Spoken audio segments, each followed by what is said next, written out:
Que vamos a empezar y en esta oportunidad me acompaña la endocrinóloga Liliana Torres. ¿Qué tal? Bienvenida. Buenas tardes, muchas gracias por la oportunidad de poderme dirigir a la población en un tema importante que vamos a tratar hoy día. Bueno, y justamente como lo menciona Liliana, el tema es muy interesante, así que los invitamos a que ustedes puedan comentar. Vamos a hablar un poco sobre los tumores de la tiroides, vamos a conocer cuáles son los síntomas. Tal vez tú tienes algunos de los síntomas y piensas que puedes padecer de esta enfermedad, entonces te permitimos que puedas tú comentarnos durante esta transmisión y puedas interactuar con nosotras, que vamos a estar tratando de este tema. Y me gustaría, Liliana, que podamos iniciar definiendo un poco qué es la tiroides. Okay. Bueno, primero la Federación Internacional de Tiroides permitió que se designe a nivel mundial el Día Mundial de del Tiroides, que está hablando del 25 de mayo en sí. Y por eso es que el Hospital Regional, con el staff de endocrinólogos, somos 3 laborando allí, estamos interesados en que demos a conocer a la población justamente las patologías que puedan presentar en esta glándula. La tiroides es una glándula que está ubicada en la parte delantera del cuello, tiene la forma de una H, es como un escudo, ¿no? Que por eso es fácilmente apreciable cuando tiene alguna alteración, es un tumor, pero también puede no tener alteración en cuanto a la estructura y no tener tumor, pero alterarse en su función. Y estamos hablando de que si hay una disfunción por déficit de hormona tiroidea, que es la que produce la glándula, hablamos de un hipotiroidismo. Y si tiene mucha hormona tiroidea, hablamos de un hipertiroidismo. Y si solamente tenemos un tumor en la glándula, es un nódulo tiroideo, que tenemos que evaluarlo y que puede estar en el contexto de un paciente con hipertiroidismo, o también el paciente puede no tener ninguna de esta alteración y simplemente tener el tumor en la glándula. Súper importante esto que nos mencionas. Y bueno, yo tenía algunas cifras interesantes que no están tan actualizadas lamentablemente, pero es importante mencionarlo y se dice que cerca de 200 millones de personas a nivel mundial sufren de trastornos de tiroideos y el 10% de peruanos pueden sufrir de alguna enfermedad de este tipo. Entonces vemos que las cifras cada vez van aumentando.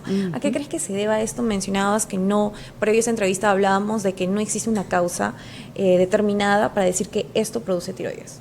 Bueno, las afectaciones de tiroides en el Perú ha ido variando la causa. Hasta los años 80 hablamos de un déficit de yodo, no había sal yodada, algunos alimentos no estaban enriquecidos con micronutrientes, pero a partir de esa fecha ya no hay ese problema, ya no hay ningún alimento que no tenga yodo, así que el déficit de yodo ha quedado como una causa lejana. Pero están apareciendo otras causas y una de las que ha cobrado importancia es la autoinmunidad. La actividad, la aparición de algunas sustancias que son anticuerpos que van a afectar la función de la glándula tiroidea.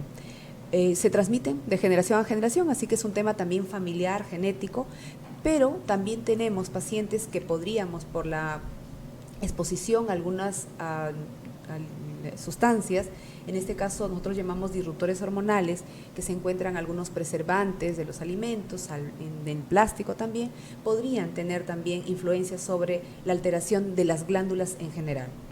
Podría ser, es una causa adicional en la actualidad, la autoinmunidad y el tema de la alimentación. Estoy segura que para las personas que nos están viendo y que van a ver esta entrevista fuera de tiempo también les interesa saber qué tipo de productos pueden de alguna manera como surtir cierto efecto negativo en nuestro cuerpo. Claro. Y que de todas maneras pueda desencadenar un caso de tiroides, aunque no sea una causa directa, obviamente. Entonces hablábamos de los alimentos que tienen altos preservantes. Empecemos con el atún.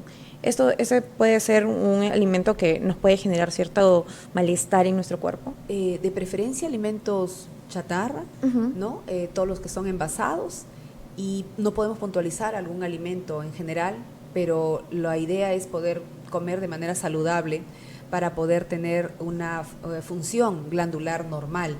Entonces no podemos puntualizar algún alimento. Algunas personas buscan en el internet qué alimentos podrían interferir en la función de la glándula tiroidea y lamentablemente encontramos mucha información, entre las que está la soya, el brócoli. Entonces pues se preocupan de repente de no consumir, pero si nos podemos analizar el tipo de alimentación que consumimos diariamente, normalmente no es tanta verdura como quisiéramos, entonces no podemos retirar de nuestra alimentación verduras que de manera de repente no con muy buena información la pueden promocionar como que nos altera la función tiroidea. En realidad la idea es que podamos comer saludablemente, evitar la comida chatarra y sobre todo evitar alimentos que tengan preservantes, como en el caso de los enlatados en general.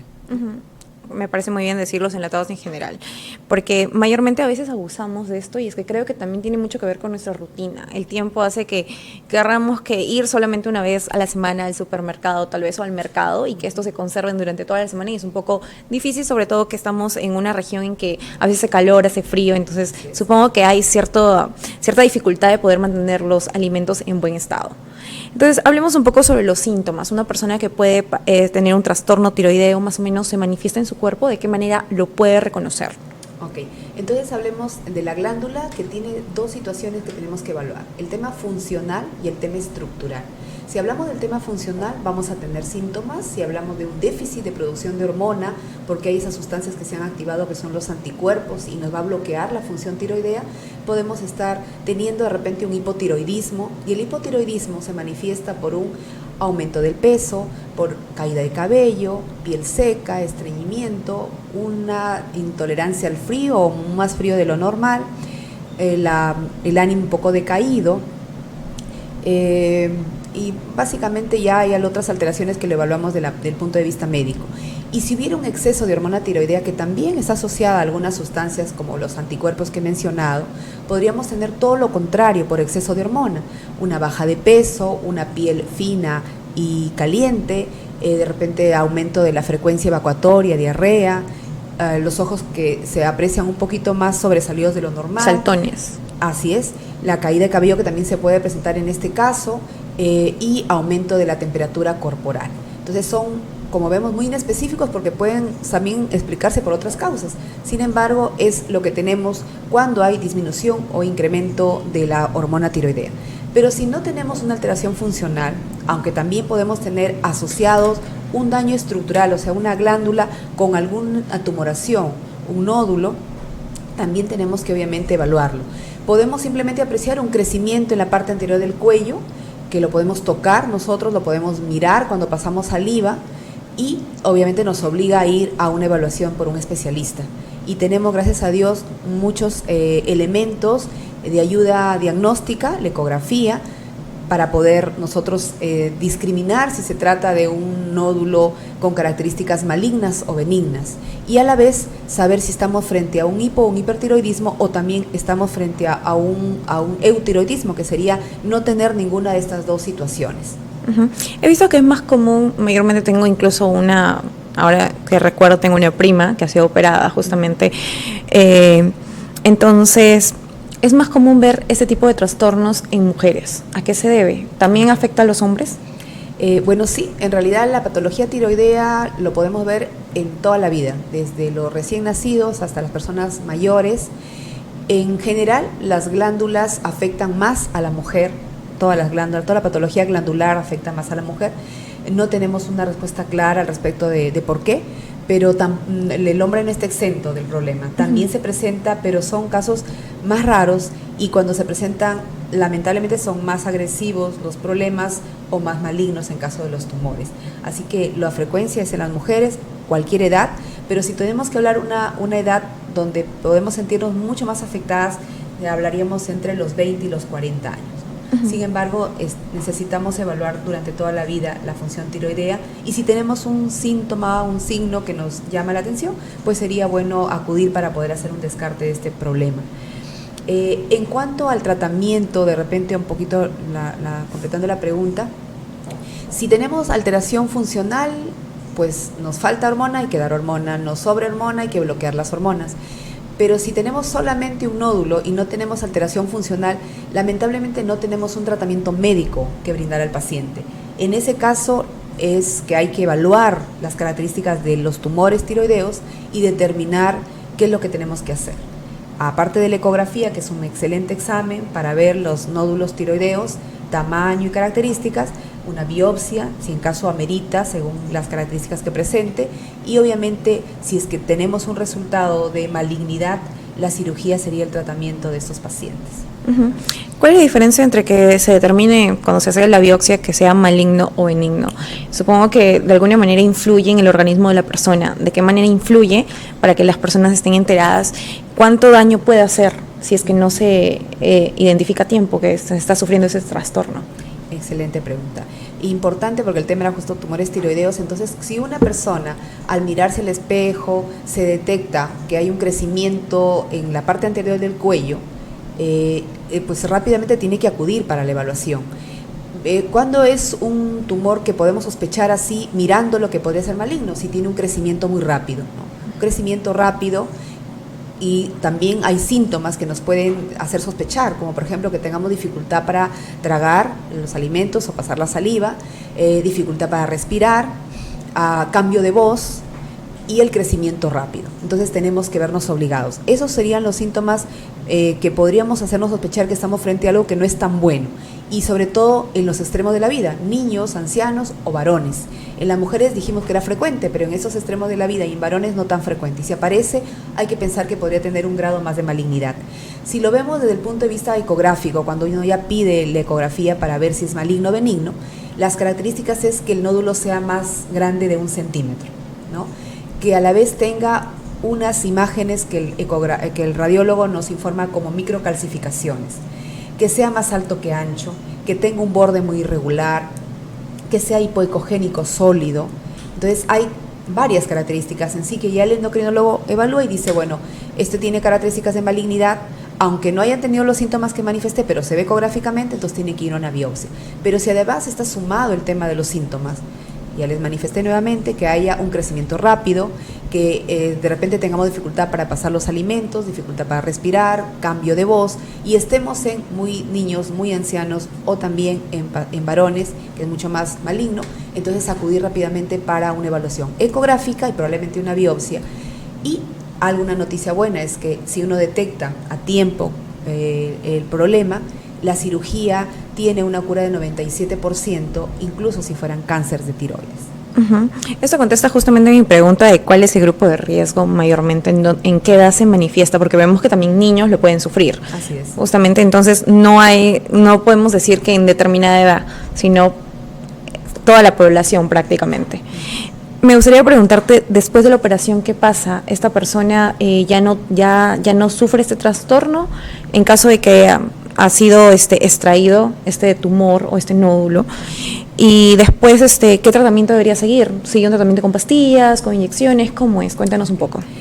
Mira, una vez que uno ha detectado que tiene el nódulo, hecho la biopsia, podemos tener, de hecho, un diagnóstico de cáncer y obviamente decidir la cirugía.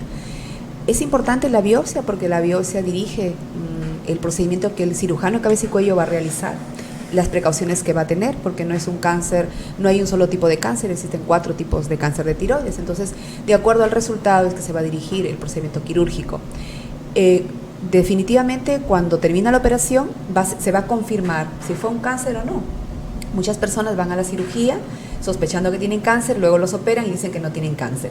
Es que suele pasar esto, ¿no? Porque la biopsia solamente nos dirige lo que hay que hacer, pero no nos confirma el diagnóstico, nos confirma ya sacar toda la glándula y determinar si era maligna o benigna.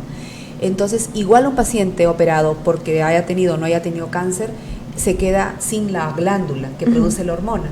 Lo bueno es que tenemos la hormona disponible y en pastilla para que la persona suplemente lo que le faltó, lo que le falta ya ahorita de hormona a través del medicamento bioral. Entonces no hay problema porque va a reemplazarse la función glandular por una pastilla que es la levotiroxina. Con eso estamos sustituyendo la función glandular. Lo que va a pasar después va a depender. Si el paciente no ha tenido cáncer, simplemente suplementando la hormona, vamos a hacer un control si es un buen paciente, regular, cumplido, inicialmente cada trimestre, luego cada 6 meses, incluso se puede hacer un control cada año si somos muy regulares en tiempo prolongado.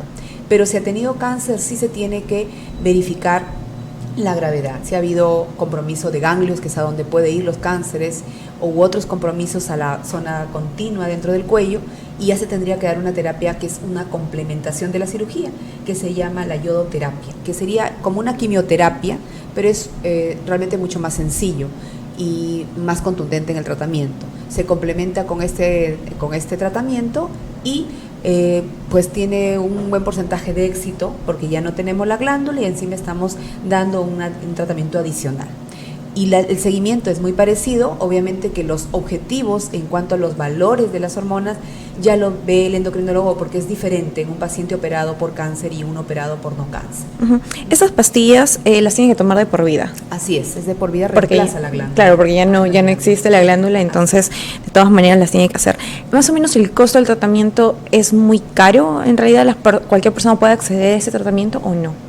En cuanto al tratamiento bioral, a la levotirosina es bastante económico. Bueno, hablamos de un blister de 10 tabletas, un blister de una cajita de 30 tabletas, 40, 45 soles aproximadamente, y algunas con marcas más económicas, de repente hasta 20, 25 soles. Sí, bueno, dependiendo de la economía, yo creo que sí es accesible. El Seguro Integral de Salud financia el tratamiento en pacientes que tienen seguro por el Ministerio de Salud, y E-Salud también financia el tratamiento para pacientes con E-Salud. Así que está garantizado el tratamiento. El problema creo que radica en la espera de la cirugía, más que en realidad el tratamiento con levotirosina. Eso sí tiene una espera regular, porque a nivel de la región no tenemos muchos especialistas en cirugía cabeza y cuello, y también los que hay en los hospitales nacionales tienen una lista de espera de aproximadamente un mes, mes y medio, hasta 2 meses. ¿Cómo vamos en la región de Lambayeque? ¿Se han visto varios casos en respecto? Sí, en realidad en general la patología tiroidea ha incrementado muchísimo. En el día a día tenemos un 70% de pacientes diabéticos y un 20-25% de pacientes con patología tiroidea en general. Y obviamente los nódulos presentes ahí también tenemos un 2% aproximadamente de pacientes con nódulos tiroideos. Respecto a las operaciones, me comentabas que no existen muchos especialistas que se dediquen a hacer este tipo de intervenciones quirúrgicas. Actualmente hay especialistas en Lambayeque. ¿En qué otras regiones que sepas que existen y que las personas puedan acceder con total seguridad a poder ser operados? Bueno, sí tenemos disponibles en el hospital regional, contamos con 2 especialistas de cabeza y cuello, también en el hospital del Seguro, y hay algunos médicos que vienen de otras regiones también a apoyar en el tema de las cirugías. El problema es, como digo, la espera en hospitales nacionales, pero gracias a Dios acá en la región sí tenemos ya algunos médicos que, bueno, tienen la especialidad y se dedican al tipo de cirugías. Bueno, finalmente me gustaría comentar respecto a que comentábamos que no existe una causa que provoque o que determine que es provocado este tipo de trastornos. Entonces, a las personas se les podría recomendar que siempre estén al tanto de qué síntomas pueden presentar, ¿no? Porque ya se han mencionado algunos, justamente Liliana nos ha dado prácticamente una radiografía de cómo se podría manifestar en nuestro cuerpo, entonces tener bastante cuidado. Yo creo que de todas maneras siempre es muy recomendable mantener una buena alimentación y también bastante actividad física. Así es, yo creo que efectivamente, sobre todo en el que son tumores, hay que estar atentos a algún crecimiento en general en nuestro cuerpo, y en este caso la tiroides en la parte anterior del cuello. Los síntomas ya lo hemos manifestado, pueden o no pueden existir cuando hay un tumor, pero si existen nos obliga con mayor razón a ir a la evaluación de un endocrinólogo, y estaremos atentos para poderlos atender. Y por el momento se dispone, aunque no con el número que quisiéramos especialistas, por lo menos sí disponemos de los especialistas para solucionar estos problemas de tiroides. Sobre todo explorarse, ¿no? Así es. Muchísimas gracias, Liliana, por estar aquí. Hemos terminado con esta edición. Esperamos que las personas que hayan visto esta transmisión y que la vean fuera de tiempo les pueda servir toda esta información que se ha dado el día de hoy. Yo regreso la próxima semana al mediodía con otro tema importante para todos ustedes.